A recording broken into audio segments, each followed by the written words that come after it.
ফেলে দেবে।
আমাদের দুপুরের মধ্যাহ্ন ভোজনে বসে গেছে, ওদিকে বুড়ি বসেছে, এদিকে অলিরানি বসেছে। হ্যাঁ, এখানে মা করেছে আজকে তেলের বড়া, এটা হচ্ছে মাছের ডিমের ভাজা, এটাও বড়া আর কি।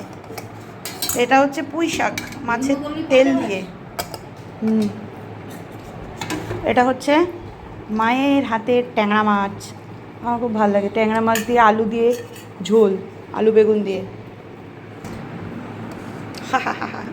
মায়ের হাতের আলাদাই মজা, প্রত্যেকটা মায়ের হাতের রান্নাই ভালো, যার যার মা শেষে বোঝে।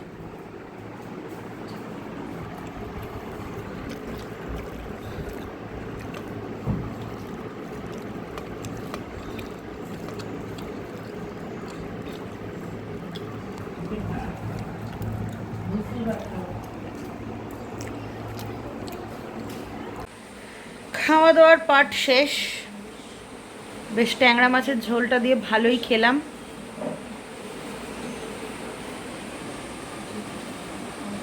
চোখের এইটা না আমার বেশ খুব বাজেই হচ্ছে, জিনিসটা কী হচ্ছে জানি না, বাড়ি গিয়ে ডাক্তার দেখাতে হবে। আর মা এখন এখানে বসেছে মায়ের অন্নপূর্ণা ফর্ম ফিল আপ করে আজকে জমা দিতে। আর এই যে অলিরানি phone phone phone phone phone, শুধু ফোন আর ফোন। কি করছো বুড়ি? ও বৃষ্টি আসছে না, আমি তো বেরোবো। দেখেছো? হ্যাঁ, ওর জ্বলে গেছে কোথায়। এই হচ্ছে এখনকার ওয়েদার, ওদিকে কালো মেঘ করে এসে গেছে। আমি একটু বেরোবো, না কল্যাণী যাবো। আমাদের আজ একটা প্ল্যান আছে বাইরে খাওয়া দাওয়ার। আমি মিস্টার দাস আজকে আমাকে নিতে আসছে, মিস্টার দাসকে নৈহাটি থেকেই তুলে নেব, হাইজ্যাক করে নেব। মিস্টার দাস, সৌরভ, আমরা, দাদা, এই কজন। একটা ফোন আসছে। হঠাৎ করে অমিতদার বিয়ে ঠিক হয়েছে, তো হাতে গোনা মাত্র কয়েকটা দিন, তো আমি তো আর আসতে পারবো না। আর জেঠুর একটা অপারেশন হয়েছে, তো সেই কারণে দাদাকেও আমি বলতে পারবো না যে তুমি অন্ডালে এসো। তো সেই কারণেই আর কি আমাদের আজকে তো বাইরে খাওয়ার প্ল্যান ছিলই, তো দাদাকে আইবুড়ো ভাতটাও আজকে ওইখানেই দিয়ে দেব। বাইরে হচ্ছে মুষলধারে বৃষ্টি, আর আমি টোটোকে বলেছি ওই 4:45 থেকে 5:10 মধ্যে আসতে। তো আমার ওই 5:10 গেদে লোকালটা ধরবো। তো যদি এই রকমই কন্টিনিউ বৃষ্টি হয় তাহলে সত্যিই মুশকিল, তাহলে আমি বুঝতে পারছি না কী করে বেরোবো। তখন গেদে ছেড়ে দিয়ে রান্নাঘাটে যেতে হবে। এখন দেখা যাক মানে কি হয় না হয়।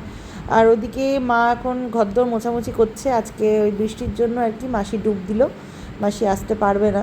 তো সেই কারণে এখন বাধ্য হয়ে মাকেই করতে হচ্ছে। মানে সকাল থেকে ওয়েদারটা ভালোই ছিল, বৃষ্টিটা হলো বলেই আর কি আসতে পারলো না আর কি, তো মাই করছে। যাই হোক, আমি রেডি হয়ে গেছি পুরোটা, শুধু ওই চুলটাকে একটুখানি লাস্টে বাঁধবো, সেটা কারেন্টটা আসুক তারপরেই করব, কারণ এখন এই অন্ধকারের মধ্যে না কিছু না দেখা যাচ্ছে, না কিছু বোঝা যাচ্ছে। ছাতা, হ্যাঁ চ, ওকে। তো আমরা বেরোচ্ছি, বাইরে বৃষ্টি পড়ছে খুব, অর্ডার নেই। মা আচ্ছা, আমরা বৃষ্টির মধ্যে প্রথমে তো ভেবেছিলাম যে টেবিল বুক করব না, এমনিই চলে যাব, কিন্তু তারপরে সৌরভ বলল যে এইরকম ওয়েদার, তার উপরে আজকে সানডে, মানে টেবিল পাওয়া যাবে কি যাবে না, ওর থেকে টেবিল বুক করেই যাওয়া যাক। তো এটা আমরা জাস্ট এই ঘন্টা দেড়েক আগে, মানে ওই বৃষ্টিটা যখন আসছে তখনই আমরা ডিসাইড করে আর কি টেবিল বুক করেছি। যাচ্ছি হচ্ছে কল্যাণীতে বারবিকিউ নেশন খুলেছে, অনেক দিনই হয়ে গেছে, এটা নতুন নয়, কিন্তু কখনো আমরা যাইনি। দুর্গাপুরেও আছে, কিন্তু দুর্গাপুরে কী বলুন তো, ওই এত খাবার কে খাবে, সত্যি বলতে ওই অত খাবার কি করে খাবো সেই ভয়েই আর কি কখনো সাহস করে উঠতে পারিনি। কিন্তু দাদা কখনো যায়নি, আর দাদার খুব শখও। তো যবে থেকে আমি শুনেছি যে দাদার এরকম একটা শখ আছে, তো তবে থেকে আমি আর পপি মানে ভাবনা চিন্তা করেছিলাম, ফোনে আলাপ আলোচনা করে আর কি ডিসিশান নিয়েছিলাম যে এই রকমভাবেই আমরা যাব। তো সেই রকমভাবেই আর কি সবাই মোটামুটি আমরা ওইভাবেই যাচ্ছি। আমি আর অলিরানি একটু আগেই বেরোলাম, কারণ মিস্টার দাস ও নৈহাটিতে নামবে, ওকে নিয়ে আসবো আর কি। তো পপিরা পরের ট্রেনে আসছে, তো আমার বর আসছে, তো ওই জন্য আমারই ফিলিংসটা একটু বেশি। তো যাই হোক, উঠে গেছি ট্রেনে, আর ওই যে বললাম বৃষ্টি পড়ছে, তো ছাতা নিয়ে প্রত্যেকটা পাবলিকেরই সমস্যা হচ্ছে। এদিকে ট্রেনে উঠেছি লেডিস কম্পার্টমেন্টে, ছাতা নিয়ে মহা ঝামেলায় পড়েছে লেডিসগুলো।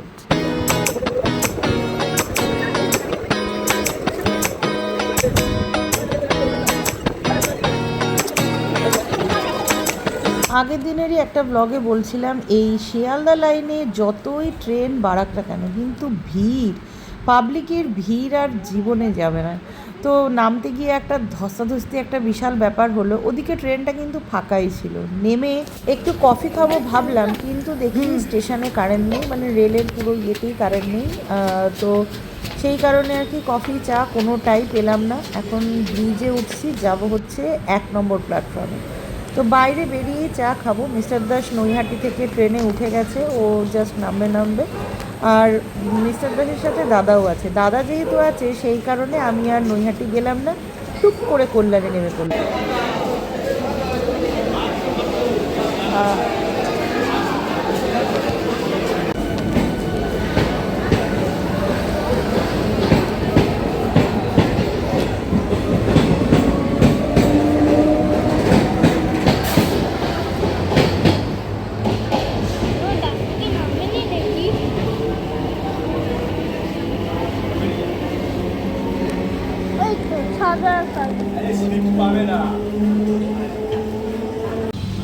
আমরা সব একটা টোটোতে মোটামুটি গুতোগুতি করে বসে গেছি।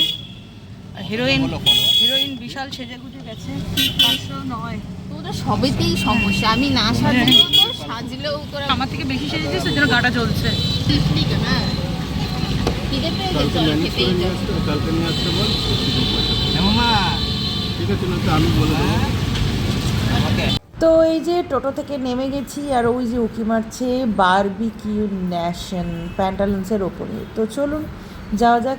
আমার তো প্রাণে এখনই ধুপুক করছে যে স্টার্টার খেয়ে আর মেন কোর্স খেতে পারবো কি না। তবে হ্যাঁ, আমি ডেজার্টটা অবশ্যই খাবো, কারণ আমার ডেজার্টটা খুবই ভালো লাগে বারবিকিউর। যে কটা ভিডিও আমি দেখেছি, মেন কোর্সের থেকে কিন্তু স্টার্টার আর ডেজার্টটাই বেশি লোভনীয় লেগেছে আমার কাছে। মেন কোর্স তো ঠিক আছে, তো যাই হোক দেখা যাক। তবে আমাদের গ্যাংয়ের আর কি সৌরভ আর পপি এর আগে একবার গেছিলো, ওরা যখন শিলিগুড়িতে ছিল, তো ওদের আবার মেন কোর্সটা বেশি ভালো লেগেছে। তো এক একজনের মুখে এক এক রকম আর কি। তো এই যে ঢুকে পড়লাম, ট্যান। আমার কিন্তু ফার্স্ট টাইম, তো সেই কারণে একটু এক্সাইটমেন্ট ছিল, তবে ভয়ও ছিল, কারণ অত তো খেতে পারবো না। তো মানে কতটা খেতে পারবো না পারবো, টাকাটা উসুল করতে পারবো কি না, এই আর কি। মানে এতগুলো টাকা দিয়ে টিকিট কেটেছি ভাই, তারপরে যদি না খেতে পারি, লজ্জা। বাড়িতে তো নেহাত কম খাই না, কিন্তু এখানে এসে যদি বেশি খেতে না পারি, তখন লজ্জা। যাই হোক, কিছু ফর্মালিটি ফার্স্টে আছে, ওই টেবিল বুক নিয়ে আর কি। তো সেগুলো আর কি আমাদের ছেলেপেলেগুলো দেখছে, আর এইদিকে আমরা বেশ স্টাইল নিয়ে কিন্তু একটুখানি কথা বলছি, যেটা আমরা সবাই মানে মিডল ক্লাস লোকেরা যদি হঠাৎ করে একটা স্ট্যান্ডার্ড জায়গায় চলে যায়, সবাই কিন্তু এই জিনিসটা করে থাকে। Thank you.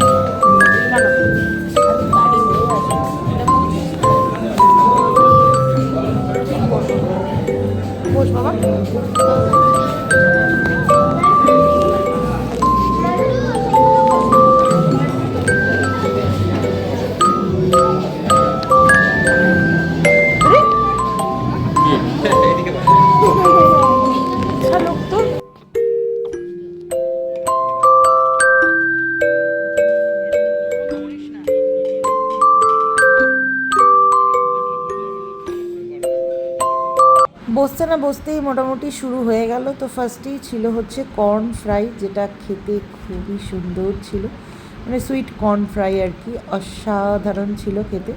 তারপরে ছিল পাপড়ি চাট, ফুচকা, তারপরে যারা চিকেন খাবে তাদের জন্য চিকেন টিক্কা, পনির টিক্কা মশালা, তারপরে ছিল হচ্ছে একটা গ্রিন ফিশ, মানে গ্রিল ফিশ, একটা ফিশের একটা আইটেম ছিল।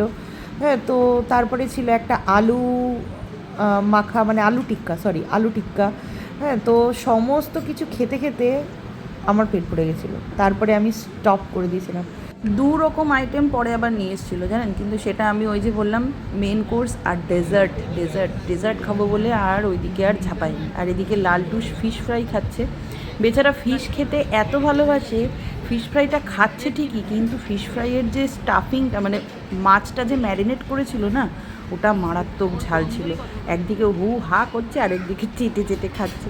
এই আমার একটা অতৃপ্ত বাসনা যেটা পূরণ হলো না। আমি ভেবেছিলাম এখানে গোল্ডেন প্রন পাবো, তো গোল্ডেন প্রনের কথা জিজ্ঞেস করলাম, বললো যে না ওটা পাওয়া যায় না। এরপরেই এলো ফুচকা দেখে না মনটা খারাপই হয়ে গেল জানেন। বাঙালি ফুচকা খেতে এত ভালোবাসে, আর সেখানে ফুচকার পাঁপড় ভেজে দিয়ে, হ্যাঁ সেখানে ফুচকা হচ্ছে বারবিকিউতে। কেন রে ভাই, ফুচকা একটুখানি নিজে হাতে বানিয়ে দে না, তাহলে তো মানে একটুখানি বাঙালিরা একটার জায়গায় 2টো খায়। আমি 1 পিসই খেয়েছি, এত জঘন্যা লেগেছে আমার এই ফুচকার ব্যাপারটা। ওই পাঁপড় ভাজা দিয়ে ফুচকা তো আমরা বাড়িতেও খেতে পারি, তাহলে বারবিকিউতে এসে কেন ফুচকা খাবো? যাই হোক, এইটা ব্যাপারটা গেল। এইবার আমি একটুখানি ঘুরতে এলাম যে মেন কোর্সে কি কি আছে। মেন কোর্সের খাবার দাবার দেখে তো আমি সত্যি হতভম্ব হয়ে গেছি, কারণ এত খাবার এই একটা পেটে কি করে সম্ভব। হ্যাঁ, তো যাই হোক, ছিল অনেক কিছুই, তবে ভেজ আইটেমটা আমার বেশি ভালো লেগেছে। তারও একটা কারণ আছে, কারণ চিকেন মাটন তো আমি খাই না, আর ফিশের মধ্যে যে আইটেমগুলো ছিল সেগুলোর থেকে আমার ভেজটাই বেশি ভালো লেগেছে। ফিশের 2টো না 3টে ছিল, একটা ওই ফিশ প্যান ফ্রাই টাইপের একটা ছিল আর কি, একটা ছিল ফিশ মাঞ্চুরিয়ান, আরেকটা ছিল হচ্ছে ওই কি বলে ফিশ ফ্রাইগুলোকে কি একটা যেন বললো, আমি না এই মুহূর্তে নামগুলো ভুলে গেছি, কবে খেয়ে এসেছি, আর আজকে আমি এডিট করতে বসে আমি এখন নাম সত্যিই ভুলে গেছি। তো যাই হোক, 3 পদের মতন ছিল। ও আরেকটা সর্ষে ফিশও ছিল, ওই কাতলা মাছটাকে সর্ষে দিয়ে, তো সেই কারণে বিশাল আহামরি আমার ফিশের আইটেমটা লাগেনি। তো তার থেকে ভেজটা ভালো ছিল। তো সবাই তো আর আমার মতন ভেজিটেরিয়ান ভেজ খেতে যাবে না, যারা চিকেন মাটন খায় তাদের জন্য অবশ্যই খুব ভালো হবে, কারণ কাবাব ছিল, তারপরে বিরিয়ানি ছিল, মাটন বিরিয়ানি ছিল, চিকেন চাপ ছিল, তো বেশ চিকেনের আইটেমগুলো বেশ ভালো ভালো ছিল। তো এই যে দাদা আর মিস্টার দাস নিয়ে নিয়েছে।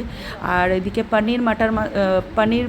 মাটার পানির ছিল, ডাল ফ্রাই ছিল, তারপরে পনিরের একটা টিক্কা ছিল, হাক্কা নুডলস ছিল, পোলাওয়ের মধ্যে 2 রকম আইটেম ছিল, একটা হচ্ছে ভেজ পোলাও, একটা হচ্ছে ফ্রাইড রাইস, তারপরে একটা কর্ন চিলি কর্ন টাইপের ছিল। তো নো ডাউট প্রচুর খাবার ছিল, যেটা একটা পেটে খাওয়া কখনোই সম্ভব না। তবে হ্যাঁ, ওই কবজি ডুবিয়ে যদি কোথাও খেতে ইচ্ছা করে স্বল্প দামে, মানে 3 রকম মানে নিয়ে আর কি, ওই কী বলে ওটাকে ভুলে যাচ্ছি, পেটে আসছে, মনে আসছে না।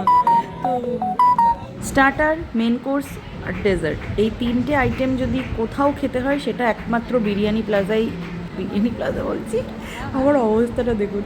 তো বারবিকিউ নেশনই হচ্ছে একদম ভালো, কারণ সেই দিক থেকে আমি বলবো সস্তা। তো চলে আসি ডেজার্টে, আমার মেন কোর্স খাওয়া কমপ্লিট। এই পাইনাপেল ম্যাঙ্গো পেস্ট্রিটা, এটা না খুব ভালো টেস্ট ছিল। তার পাশে যে একটা ওই কেক ছিল, ওইটার টেস্টটা অসাধারণ ছিল। তবে মানে থেকে বারবিকিউ নেশন থেকে আমাদেরকে স্পেশালি আর কি বলেছে যে ওই বেকড মিহিদানা একটা মিষ্টি নতুন সেই দিনকেই লঞ্চ করেছে ওরা, সেইটা একটা টেস্ট করার জন্য বারবার করে, ওটা নতুন ডিশ ছিল সেই দিনের জন্য স্পেশাল। তো সেটা আমি খেলাম ঠিকই, কিন্তু কি বলুন তো, খুব যে আহামরি যে বিশাল ভালো সেটা কিন্তু নয়। ওর থেকে পাইনাপেল আর ম্যাঙ্গো পেস্ট্রি, আর তার সাথে একটা ওটার নামটা আমি ভুলে গেছি, তো ওই কেকটা, ওই 2টো কেক কিন্তু অসাধারণ ছিল। তো এরপরে কি আইসক্রিম নেবার পালা, কারণ ডেজার্ট শেষ করার পর আইসক্রিমে বিশাল কিছু আইটেম ছিল না, মানে অনেকগুলো আইটেম ছিল না, ছিল হচ্ছে একটা ওই ভ্যানিলা আর ওই কী বলে ওটাকে 2 in 1, তো এই দুটোই ছিল, তো দুটোই মিক্সড করে নিলাম আর কি। মেয়েটা তো আমার আইসক্রিম খেয়ে খেয়েই পেট ভরালো, মেয়েটা আর লালটুস এরা দুজনই, মানে বাচ্চাদেরকে নিয়ে বারবিকিউতে আসা না জাস্ট বেকার, কারণ ওরা তো অত খেতে পারে না। তো সেই কারণে একটুখানি ওদের জন্য বুঝতেই পারছেন আর কি, মধ্যবিত্ত তো আফটারঅল। তো এই ছিল হচ্ছে আমাদের আজকের বারবিকিউ নেশনের গল্প। তারপরে সবার শেষে ছিল লাস্টে দাদার কেক কাটিং। দাদার জন্মদিন ছিল রিসেন্ট, চলে গেছে, আর তার সাথে আইবুড়ো ভাত। তো বারবিকিউতে এরকম একটা ব্যাপার থাকেই আর কি, ফ্রি ফান্ডে আর কি কেক টেক কাটার। তো আমরা সেরমভাবেই টেবিল বুক করেছিলাম। জন্মদিনটা হয়নি তো কি আছে, আইবুড়ো ভাতটা তো হচ্ছে, তো সেই কারণে আইবুড়ো ভাতের উদ্দেশ্যেই আর কি কেক কাটিং হলো। নেক্সট আবার যখন দেখা হবে তখন হয়তো দাদার বউ চলে আসবে, বৌদির সাথেই দেখা করতে হবে একসাথে, তখন তার দাদা আইবুড়ো থাকবে না, তো তখন আবার বৌদিকে নিয়ে আমরা পার্টি করবো। তো যাই হোক, বেশ আজকের সন্ধ্যাটা দারুণ কাটলো, এক প্রকার খুবই সুন্দর কাটলো। তো আজকের জন্য ব্লগটা আমি এইখানেই শেষ করছি, দেখা হবে পরের একটা ব্লগে। ততক্ষণ সবাই ভালো থাকবেন, সুস্থ থাকবেন, সবাইকে ভালো রাখবেন। আর হ্যাঁ, ভিডিওগুলো কেমন লাগছে, আমার চাকদা ভিডিও, অবশ্যই কমেন্টসে জানাবেন, তাহলে একটু আমার মনটা ভালো লাগে। খারাপ লাগলে সেটাও বলবেন যে হ্যাঁ এই জিনিসগুলো ভালো লাগেনি, তাহলে আমি সেইগুলো শুধরাবো। আর যদি ভালো লেগে থাকে তাহলে তো একটু ভালো বলতেই, মানে বলাই যায় আর কি, তাই না? তো চলুন আজকের জন্য টাটা, দেখা হবে পরের একটা ব্লগে। সবাই ভালো থাকবেন, সুস্থ থাকবেন, সবাইকে ভালো রাখবেন, আর খুব খুব খুব এনজয় করুন যারা বাপের বাড়িতে গেছেন বা যাবেন। এই তো আছে, এই তো